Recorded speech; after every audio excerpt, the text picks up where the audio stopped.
साहिवाल के मोहल्ला शमसाबाद में बारिश का पानी खाली प्लॉट्स में जमा हो गया है। निकासी न होने की वजह से पानी लोगों के घरों में दाखिल होना शुरू हो गया है, साथ साथ उनके मकान को नुकसान का सामना करना पड़ रहा है। द रिपोर्टर के इंटरनी रिपोर्टर ने अपनी खबर में बताया कि अहले मोहल्ला का कहना था कि असिस्टेंट कमिश्नर साहिवाल को बारहा मतला करने के बावजूद किसी किस्म का कोई नोटिस नहीं लिया गया।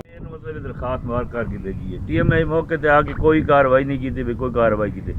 साड़ी सदा है कि मेहरबानी करके अपील है भाई, ये मेहरबानी करके सड़क की या कटाई की वजे या वो पुली खुलाई वजे जो अस गरीब आदमी डुब के मरते पे समझाई उन्होंने तो बच जाइए समझाई।